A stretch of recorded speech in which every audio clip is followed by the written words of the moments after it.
ഇനി നമുക്ക് Hindu Aikyavedi president RV ബാബുണ്ണൻ്റെ ഒരു പത്രസമ്മേളന ശകലം കേൾക്കാം. ശകലം, ഒത്തിരിയില്ല, ശകലം. പുള്ളിയെ അങ്ങനെ പരിചയപ്പെടുത്തുന്നതിനേക്കാൾ നല്ലത് പുതിയ നമ്മുടെ നവോത്ഥാന സമിതിയിലെ ഒരു അസിസ്റ്റൻ്റ് മേശരിയായിരുന്നു വെള്ളാപ്പള്ളി നടേശൻ സാറിൻ്റെ കൂടെ. ബഹുമാനപ്പെട്ടവരുടെ പത്രസമ്മേളനം നമുക്ക് കേൾക്കാം. പുള്ളിക്ക് എന്തൊക്കെയോ പറയാനുണ്ട്, കേൾക്കൂ. എല്ലാ വർഷവും സംസ്ഥാന സമ്മേളനത്തോടനുബന്ധിച്ച് കേരളത്തിലെ ഹിന്ദു സംഘടനകളുടെ ഒരു യോഗം, ഹിന്ദു സംഘടനാ നേതാക്കന്മാരെ പങ്കെടുപ്പിച്ചുകൊണ്ടുള്ള ഒരു നേതൃസമ്മേളനം ഹിന്ദു ഐക്യവേദി കുറെ വർഷങ്ങളായിട്ട് നടത്തി വരുന്നതാണ്. ഈ വർഷം അത് ഈ വരുന്ന ജൂൺ മാസം 28-ാം തീയതി ഞായറാഴ്ച ഇവിടെ നടക്കുന്ന. അല്ല ബാബുണ്ണ, ഈ ഹിന്ദു സംഘടനകളുടെ ഐക്യവേദി കൊണ്ട് ഈ ഹിന്ദു സംഘടനകളിൽ കുറച്ച് ആളുകൾക്ക് അതിൻ്റെ ഭാരവാഹികളായി പത്രസമ്മേളനമൊക്കെ നടത്തി ആരെങ്കിലും മറ്റുള്ളവരെ കുറച്ച് തെറി പറയാമെന്നല്ലാതെ ആത്യന്തികമായി ഇതുകൊണ്ട് ഹിന്ദുക്കൾക്ക് എന്തെങ്കിലും ഗുണമുണ്ടോണ്ണ? എനിക്ക് അറിഞ്ഞുകൂടാത്തതുകൊണ്ട് ചോദിക്കുക. കാരണം മറ്റേ ജിഹാദികളുടെ സംഘടനകളുണ്ടല്ലോ, ഈ മുസ്ലിം സംഘടനകൾ, അവർ കോടിക്കണക്കിന് രൂപ സക്കാത്തും അതുപോലെ ഈ സേവന പ്രവർത്തനങ്ങൾ വരുമ്പം വീട് വെച്ച് കൊടുക്കലും പിന്നെ അതുപോലെ തന്നെ അവരിൽപ്പെട്ടവർക്ക് ഒരുപാട് സഹായങ്ങളും മറ്റുള്ള സംഗതികളും എല്ലാം അവർ ചെയ്തു കൊടുക്കുന്നുണ്ട്.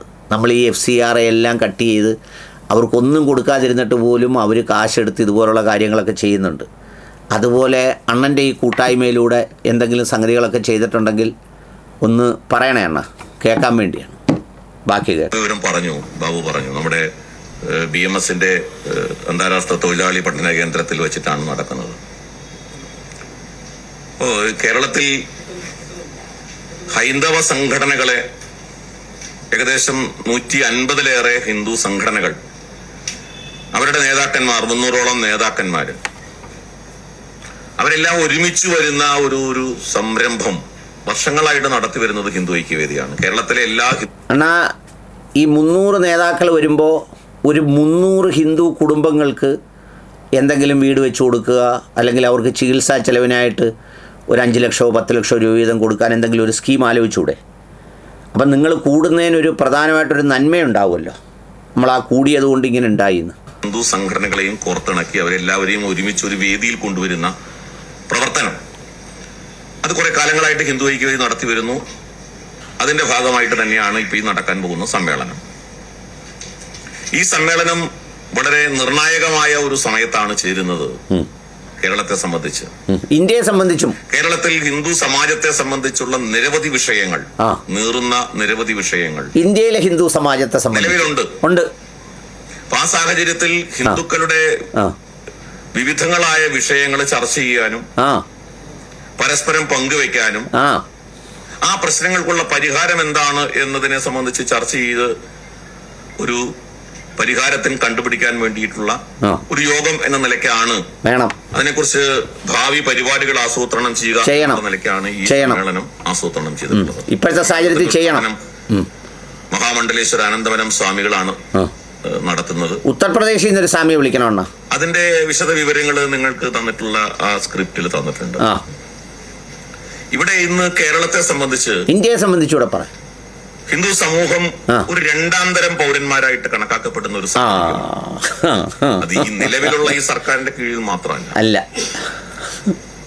കഴിഞ്ഞ കുറെ കാലങ്ങളായിട്ട് കേരളം മാറി മാറി ഭരിച്ച സർക്കാരുകൾ കേരളത്തിലെ ഭൂരിപക്ഷ സമൂഹത്തെ ഒരു സെക്കൻഡ് ക്ലാസ് സിറ്റിസൺസ്, ഒരു രണ്ടാം തരം പൗരന്മാര് എന്ന നിലയ്ക്കാണ് കണക്കാക്കുന്നത്.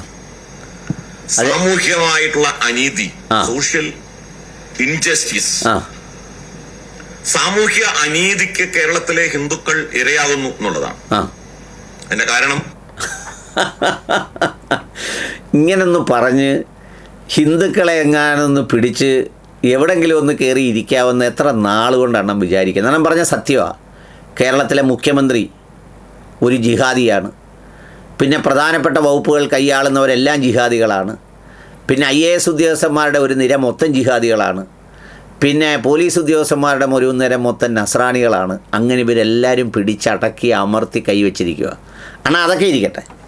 ഇപ്പം ഈ സംഭവം നടക്കുന്ന സമയത്ത് ഏറ്റവും ഇന്ത്യയിലെ ഹിന്ദുക്കൾ വിചാരിക്കേണ്ട, ചിന്തിക്കേണ്ട, അണ്ണനും ചർച്ച ചെയ്യേണ്ട ഒരു വിഷയമാണ് നമ്മുടെ അയോധ്യയിലെ രാമക്ഷേത്രത്തിലെ ആ രാമക്ഷേത്രത്തിൽ നിന്ന് ഏതാണ്ട് 1200 മുതൽ 2000 കോടി രൂപ വരെ മോഷ്ടിച്ചുകൊണ്ട് പോയെന്നാണ് പറയുന്നത്. ആ മോഷ്ടിച്ചുകൊണ്ട് പോയത് ജമാഅത്ത് ഇസ്ലാമിക്കാരല്ല, മുജാഹിദുകാരല്ല, സുന്നിക്കാരല്ല, പാകിസ്ഥാനികളല്ല, തുർക്കിക്കാരല്ല, ഇവരാരുമല്ല അണ്ണ നല്ല ഒത്ത പച്ചയായ വിശ്വസിക്കുന്ന ഹിന്ദു സമുദായത്തിൽപ്പെട്ടവരാണ് ഈ 1200 മുതൽ 2000 കോടി രൂപ വരെ മുക്കിക്കൊണ്ട് പോയിരിക്കുന്നത്. അണ്ണൻ അറിഞ്ഞോ, നടവരവ് എണ്ണുന്ന ആ എണ്ണലുകാരൻ്റെ വീട്ടിൽ നിന്ന് 20 ലക്ഷം രൂപയാണ് പിടിച്ചത്. 20 ലക്ഷം രൂപ.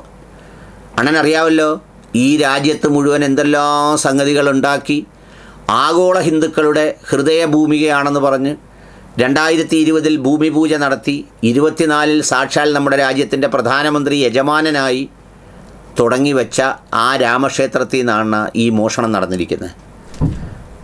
അണ്ണനും അണ്ണൻ്റെ കൂട്ടുള്ളവരും ഒക്കെ പറയുന്ന പഴയ കാലത്തെ മുഗളന്മാരുടെ കാലത്തെയോ ഔറംഗസീബിൻ്റെയോ അല്ലെങ്കിൽ അതുപോലെ തന്നെ അക്ബറിൻ്റെയോ ബാബറിൻ്റെയോ ഒന്നും കാലത്തല്ല, പട്ടാപ്പകൽ നമ്മുടെ കൺമുന്നിൽ അണ്ണാ അമ്പലത്തിലോട്ട് പോകുന്ന വഴിയിലെ ബൾബ് അടിച്ചുകൊണ്ട് പോയി കളഞ്ഞണ്ണ.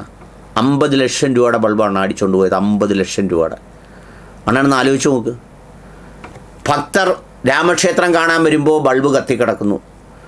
രാമക്ഷേത്രം കണ്ടിട്ട് തിരിച്ചു പോകുമ്പോൾ അവിടെ ബൾബ് കാണാനില്ല. ഈ രാജ്യത്തെ ഹിന്ദുക്കളുടെ വീടുകളിൽ മുഴുവൻ പ്രസാദം കൊടുത്ത് അതുപോലെ തന്നെ അവരെ ക്ഷണിച്ച് അവിടെ സംഗതികളെല്ലാം നടത്തിയിട്ട് എന്താണ് ഞാൻ അടിച്ചു മാറ്റുന്നത്?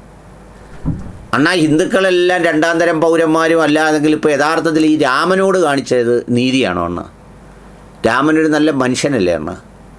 ആ രാമനെ കൊണ്ടല്ലേ അണ്ണ ഈ രാജ്യത്ത് ഇത്രയും സംഗതികളൊക്കെ ചെയ്തിട്ട് ആ കാശടിക്കാൻ പാടുണ്ടോ അണ്ണ? ഒന്ന് ആലോചിച്ച് നോക്കണ്ണ. ഇത്ര 1000 കോടി രൂപ അടിച്ചേക്കുന്നത് ഒന്ന് ആലോചിച്ച് നോക്ക്. അപ്പോൾ ഈ ഹിന്ദു സമാജം, ഹിന്ദുക്കൾ എങ്ങനെ അണ്ണനെ വിശ്വസിക്കും? ഇത് ആ അമ്പലത്തിലെ മാത്രമല്ല അണ്ണ.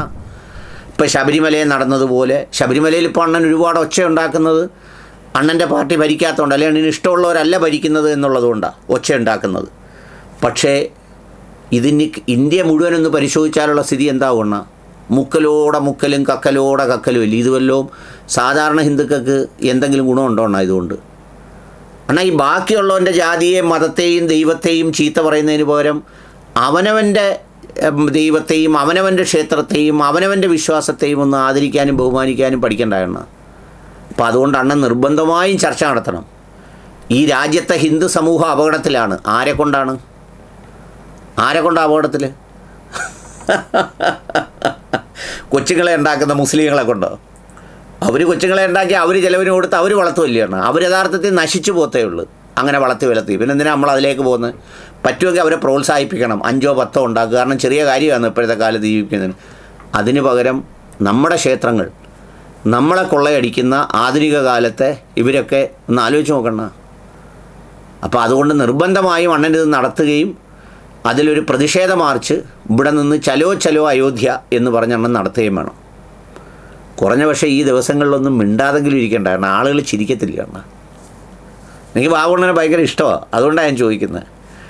ആളുകൾ ചിരിക്കത്തില്ല, വീട്ടിലുള്ളവരൊക്കെ ചോദിക്കത്തില്ല കാരണം എന്തോ എന്തോ ചിറ്റപ്പ, എന്തോ അപ്പച്ചപ്പ ഈ പറയുന്നത് എന്ന് ചോദിക്കൂലേ? കഷ്ടമാണ്, സങ്കടമുണ്ട് കേട്ടോ.